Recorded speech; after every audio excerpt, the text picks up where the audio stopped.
Next chapter, Space. Following this fascinating Sunday with his parents, David was rather quiet.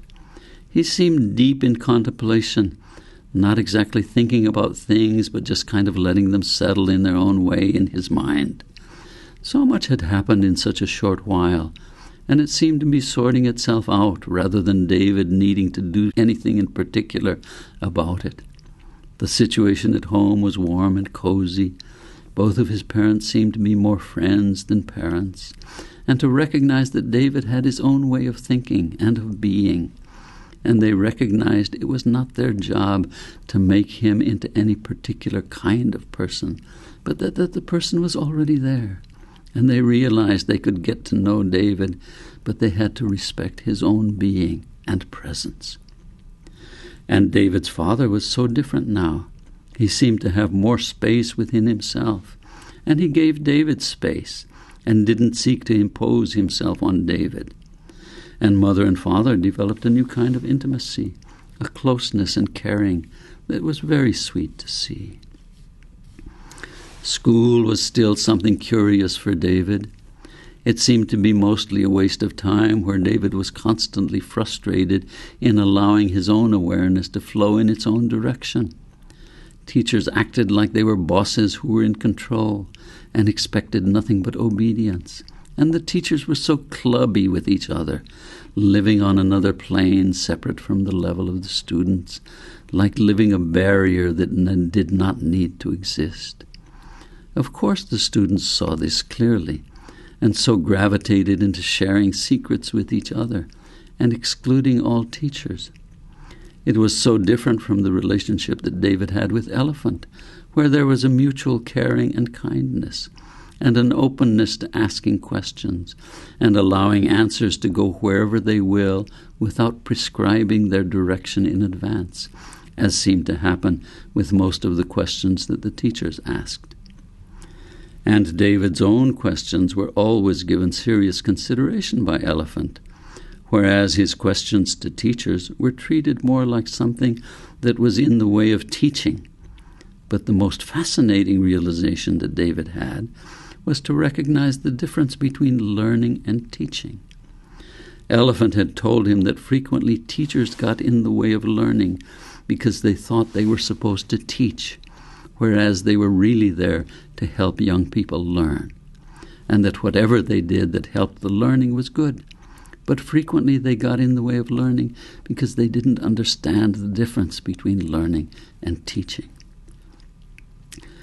David quickly recognized that he loved learning and that he was frequently frustrated by teachers. Teachers often treated him as if he were somehow in the way of their teaching. But Elephant explained to him that they were not so much teaching as merely demanding obedience. But Elephant had also helped him to learn that he could learn anywhere, and that school was not the only place to learn.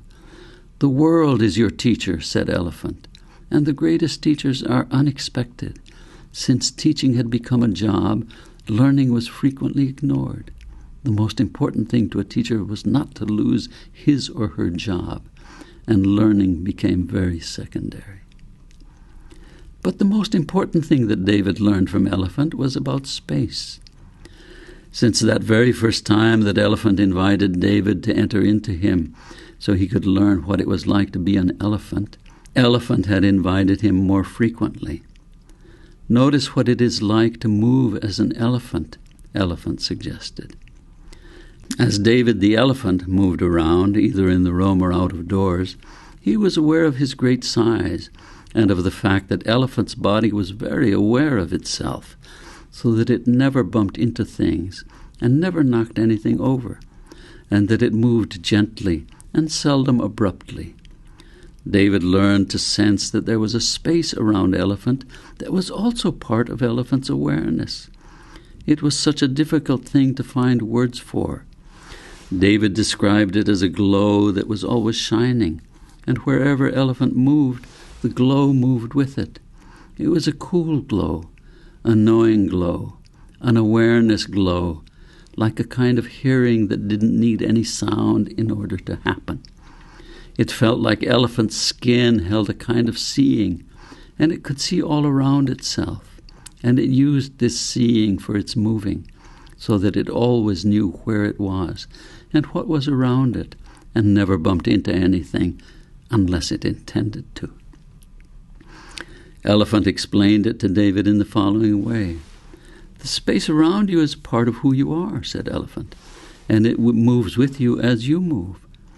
But since most people learn to think about who they are, rather than to be aware and to pay attention to who they are, they have learned to ignore the space because to them it seems invisible. Humans do not have words for this space that they are. Since elephants don't think the world into being, but experience it directly, they don't need words, so words to them are not confusing. But they see the confusion that people get into because of their words, or their lack of words. Words keep people from an awareness that is more fundamental than words. School should be about experiencing awareness rather than just learning more and more words. But you can correct this by letting awareness come first, before words, and to give awareness the space that is a necessary part of itself. When you walk to school in the morning, let the awareness walk rather than just your body. When you sit in the classroom, let your awareness sit there, not just your body. When the teacher asks you a question, let your awareness embrace the question, not just your thinking. Allow your body to be steeped in the mystery of awareness, and don't think you have to pin it down with words. David listened to this and felt his head swimming. He had not even understood all of this, so how could he remember it? "Oh, don't remember it," said Elephant. "That is just more thinking. Just be aware right now of breathing in the space around you. See how simple it is? Of course, if you had a trunk like mine, it would be so easy for you to be aware of it. Look at it this way. My trunk is like a long arm, like one of your hands, and I breathe through it. So imagine breathing in through both of your hands and arms. Do you see how different they feel when you do that?" "Yes, I feel my hands and arms are lighter and are much more aware of where in space they are," answered David. "Now imagine your entire body breathing in the space around, your entire skin, because that is really what it is doing, you know. It's just that it uses your lungs to do that. But in fact, every cell in your body breathes. If it didn't, it would die. So imagine that every cell is breathing directly." Yes, the space is there, just naturally so," exclaimed David. "See," said Elephant, "as long as you breathe, you don't need to remember so much. So pay attention to your breathing and let remembering take care of itself. It'll be there when you need it." All day, sitting at his desk in school, David just breathed through every cell in his body, and he felt a deep calmness, a relaxed presence, and much more aware of everything that was happening in the room around him. He realized he could feel each of the students in the room, and he could feel the teacher, not with his hands and touch, but with his emotions and feelings. When he breathed with his whole body, his feelings reached around to touch everything that was around. From that time on, the world was different for David. He tried to find words for it, but there were none, or none that were permanent, because the world had become alive, much more alive than it had ever been before. And he felt a deep peacefulness. It felt like he was at home in himself, and home was good and brilliantly alive. Next chapter, questions. Ever since that event with Father in the diner, David had been wanting to ask Elephant more about it. But Elephant seemed to deliberately avoid being in a situation where they could discuss it. Finally, one day, David could wait no longer, so he said to Elephant, "Let's go to a place where we can talk. There are things I really want to know from you."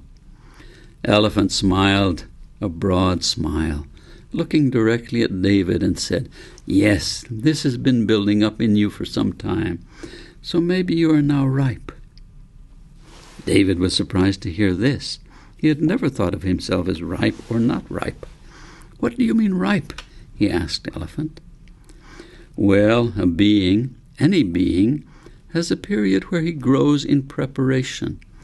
And then there is a time when the preparation is at its peak, and the being is ripe to learn, or to change, or to grow. Just like there is a time when an apple is just ripe enough to eat, just perfect. And to pick it before this time, it would still be a bit sour. And to pick it after this time, it would be overripe. So there are times that are just perfect.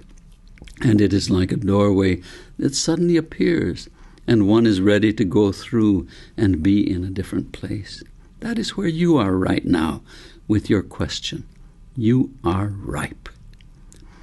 David understood what Elephant meant. There was something in him that was just now ready to talk, ready to listen and hear, receptive to learn something he had not known before, and to delay it would go beyond his readiness. He was ripe, and he knew it. This knowing something, as a certainty, was one of the things Elephant had helped him learn. He knew himself when something was right, and only he could know that, because it had to do with who he was. "Since you know I'm ripe, then you must also know the questions that I had," said David. "Yes, perhaps. Even so, it would be good for you to ask your questions. Asking questions helps focus your own readiness. It is the final step in your ripeness," Elephant said with a smile. "The question is about my father carrying this dream about his younger brother. He must have carried it ever since it happened, and in carrying it he couldn't see what was happening right around him. He could only see the dream, and acted as if I was a part of that dream, even though I wasn't. My question is, why did he do this? Does everyone do that? Do I carry a dream also through which I see the world? Does Mother? Do you? And what happened in the diner that helped put the dream to rest?" You are full of questions, and they're good questions. When someone carries a dream through which they see the world, it is very difficult to talk to them about it because they think it is the world. What we could say is that it is a place where the person has gotten stuck. "Stuck? You mean like a car getting stuck in the mud?" "Yes," answered Elephant. "When a car is stuck in the mud, its wheels turn, and yet it doesn't go anywhere. It just stays in the same place with its wheels spinning. So it's a lot of work with no movement. People get stuck in the same way. They work and work but don't get anywhere." "But why do people get stuck in the first place?" David's question was very intense. "People usually get stuck in places where they've been injured in their lives," answered Elephant. "The stuckness shows us their wheels spinning, but they don't see their own wheels spinning. They just see the same thing happening over and over and over again without realizing that they are the ones that are always recreating the happening. Some people's lives are so full of wheels spinning that there's no room for anything else, and they become severely disconnected from the reality of the moment. Each moment has its own reality. Each moment is fresh and new. Each moment has never before happened. And a person who is not stuck sees the newness and the excitement of the world always being new and exciting. But humans, because they're so unaware of how easily their children can be injured, carry a lot of injury around with them and are seldom present in the freshness of the moment. "Okay," said David, "how did my father get stuck?" "When his brother died in that accident, your father felt himself totally responsible for his death. The feelings were extreme. The emotion was unbearable. There was no one around who could help him talk about it, to understand and to sympathize with all he was feeling, to help him know he was not alone in his sorrow, to help him say goodbye to his brother, and to express how he missed him, and how he felt responsible, even though he wasn't really. To help him get beyond that horrible moment, so he could leave it behind where it belonged and continue on into the new moment, even though the new moment was also full of remnants of feeling and questions. Perhaps Father never had anyone of whom he could really ask questions. Perhaps his own parents didn't know how to talk about their son's death. Perhaps they really did blame Hubie for it. What is obvious is that he had never said anything to you about it, and maybe he had never spoken about it with your mother. He had carried those feelings about it as a reality that he experienced every day, and he needed to turn it into the story that it should have been by then. You see, humans have forgotten how to tell stories, and so they confuse what should be a story with the reality of the moment. And that is a pity, because if humans are good at anything, they're good at telling stories. But they have problems differentiating their stories from what is happening right now. And their stories mainly deal with the outside of things. If they only see the outside of things, they also never see their own insides. And so they spin their wheels in ignorance, in ignoring the main part of who they really are. But spinning wheels is not all bad, continued Elephant. Spinning wheels is a call if one really listens. Spinning wheels is a summons, an invitation, a doorway to healing and growing, and to becoming a full being. Most animals don't have any difficulty becoming a full being. The way is obvious. The natural world guides them in that direction. But human beings have left the world of nature and have come to live in a world made up mainly of other human beings. They've formed their own little club where they think that what they say is real.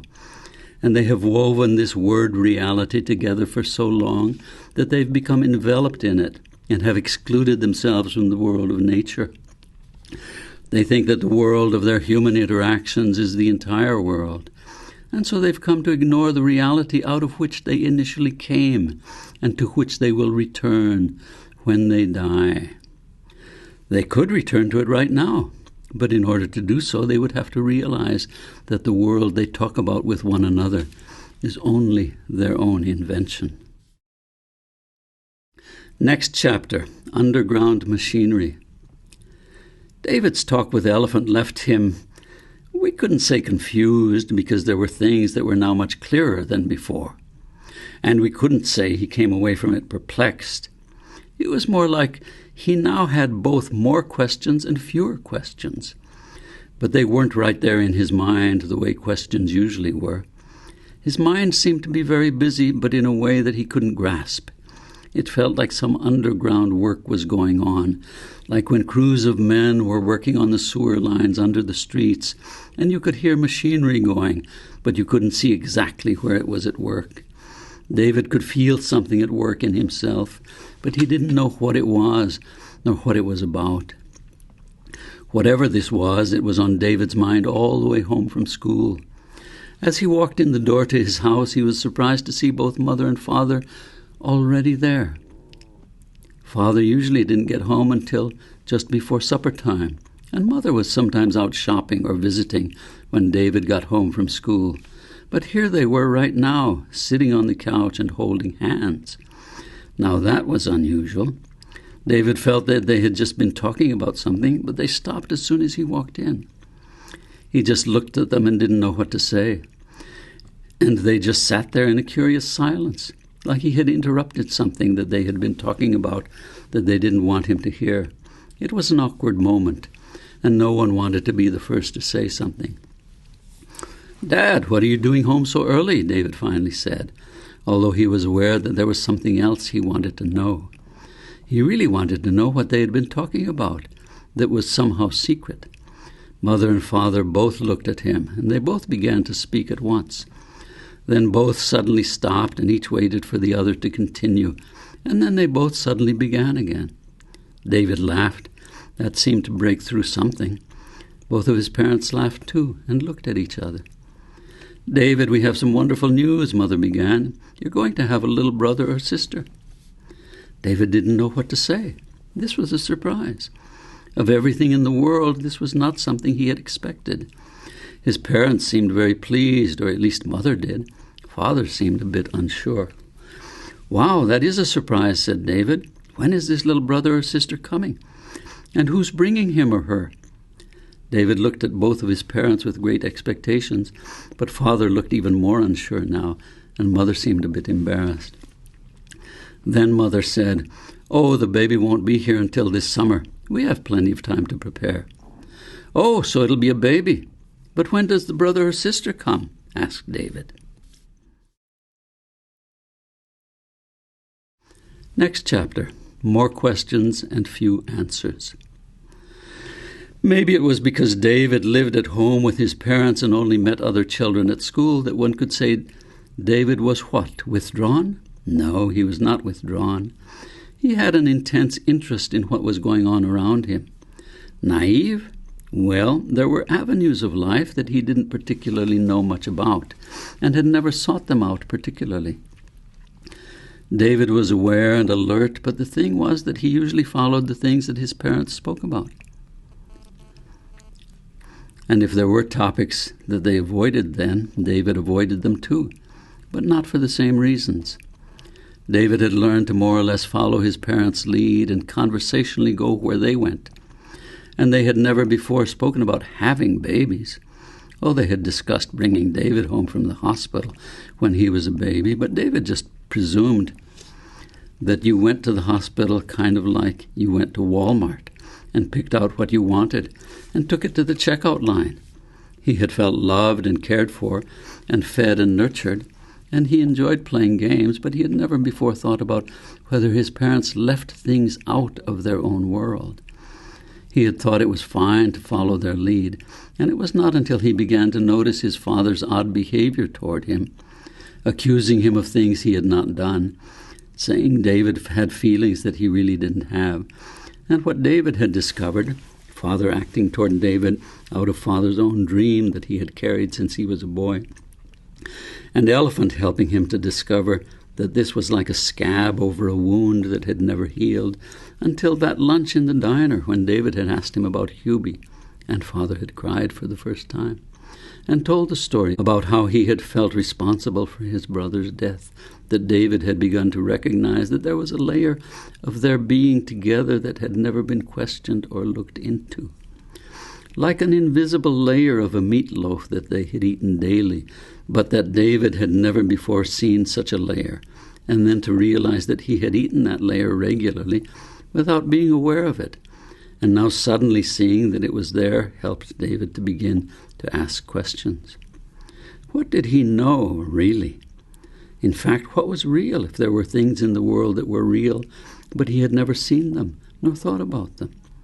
And what if these were also things that his parents never spoke about, or perhaps even deliberately avoided? And then David suddenly became aware that there were things in himself that he never spoke about to anyone. And these were big things, like an elephant who said he was very, very old, older than David, and who knew things that David didn't. David suddenly realized that he himself had a layer that was invisible to others, but it was not invisible to him. Did everyone have such a layer? And why did they keep it hidden? Why was it kept secret? Why did no one speak about it to others? And how was that related to mother and father having a new baby? David was discovering that there was an entirely new area of energy in him, of curiosity and interest, of having question after question, an area that fascinated him from deep within. And it was obvious that he had no choice but to follow this energy and to let it lead him, even if he didn't know where that was. Next chapter, a new and deeper road. David had begun to understand that if there were this place where people did not reveal certain aspects of themselves to each other, and especially grown-ups to children, just as he did not reveal the existence of Elephant or of Gordy, then he was going to have to explore and ask his questions in different ways. Of course, he could always ask Elephant. Elephant had already told him things that he had no other way of knowing or of learning, but there must be other ways as well, and he would have to search to discover them. He could feel something happening deep within himself. There were no words for the feeling, but it embodied a knowing, an orientation, a direction, and David could feel himself pulled in this direction and into it. He didn't know its destination, its end point, but that did not matter. He knew he must trust it. In fact, he had never trusted anything so much in his life, and he realized that up until then, most direction had come from without, from someone else, someone that seemed to know better than he what he should do. But this was different. This was very, very different. This was not a push from something outside or from someone else, but a pull, a summons, a draw from deep within himself. And he knew it was right. He had never known anything so certainly in his life. Yet there was no way he could tell someone else about it. There were no words for it, or signposts, or arrows pointing the way. There was such a deep certainty in this pull that there was no room for doubt. David knew there may be doubts somewhere along the way, but they would be minor, and even they would be like signposts, positive or negative, showing the right direction. David felt wonderful, finer than he had ever felt before. His aliveness was happening from a new level, and with such a profound certainty that he felt he had never before had his feet so solidly upon the earth. Next chapter, Consulting Elephant. The first thing David did was to tell Elephant about his new focus, his new interest. Elephant rested his trunk gently but solidly on David's shoulder and looked deeply into David's eyes. Elephant was so close that David could only look at one of Elephant's eyes at a time, and he felt a deep sadness, as of knowing pain and difficulty, but also an unmoving steadfastness, a solidness, like he always felt of Elephant's feet upon the earth. And there was also something he had great difficulty putting into words, and that was that once Elephant began moving in a direction, there was nothing that could stop or deter him. David recognized that all these feelings were also his own. They were not only knowledge of what awaited him in his new direction, but they were dimensions of himself as well. "I don't know where to begin to look or where to go," said David. "But the first steps have already been taken somewhere inside of me. And since they've been there all my life and even before, I know I will begin by asking my parents some questions. I know their answers may not be factual and may be evasive, may be ways that they try to avoid things that they know but don't want me to know, just as I never say anything about Elephant, even though I sometimes say things you have told me. So I must look and feel underneath their answers, or even lack of answers, and recognize that all answers, even lies and false answers, also show something to be known." "David," said Elephant, with a glowing kindness in his eyes, "I have never heard you speak a sentence as long and involved as that one you just shared with me." David agreed. He was surprised to hear himself. He also knew this new way was a part of his path and his way. Next chapter, Asking Questions. The next morning, as had become his way now, David arose earlier than his parents. He showered and dressed, and then went down into the kitchen, being quiet so as not to wake mother and father before they were ready to get up. He was surprised to see that the kitchen looked somehow different. Nothing had changed in it. Everything was in its usual place, but the space seemed different, other, more fluid, more present. He was aware of the space as an entity in itself, as a thing, as something that moved and shifted as he moved around. It was more like water, like fluid energy, like something alive. And he realized it was reflecting something that had changed in himself, a larger awareness, an awareness that was now alive rather than static, an awareness that moved as he moved, an awareness that intimately filled the space around him. As he was setting the table, something suddenly caught his eye. It was more of a feeling than a movement, and as he looked over, Mother entered the room. "Good morning, Mother," he said. "Good morning, David," Mother answered, and she came over and hugged David. He felt a warmth from her that he had never felt before. Or was it just a slightly warmer hug, a subtle shift, a presence, a manner that he had not been aware of before? Or perhaps it was new now for the first time. Mother helped him finish setting the table, and they both sat down before Father entered. Again, David felt something move near the doorway just before Father entered, and he realized that this was something new, just as he had vividly experienced something just before Mother's arrival in the kitchen. As they all sat at the breakfast table, David felt like he filled the kitchen, or like something in him had grown and was larger now, or like... He recognized that he was searching for words to describe what he was sensing, and he didn't know the words for much of what he was experiencing. It was a presence larger than words, greater than words, fuller than words, before words. Or was it just that he hadn't learned all the words he needed to know for this new situation? Or both? As he sat there with his parents, he realized there was nothing much he could say. He couldn't tell them about his newfound experience because he really didn't have new words for them, or even old words in a new way.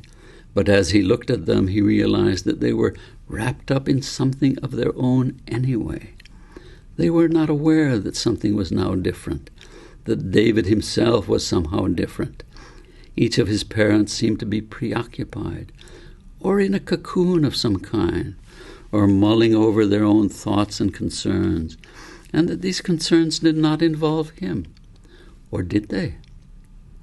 Was there something about him on their minds that they were avoiding? Was there something about David himself going on that his parents should have been talking about and were not? Isn't this exactly what he was realizing yesterday?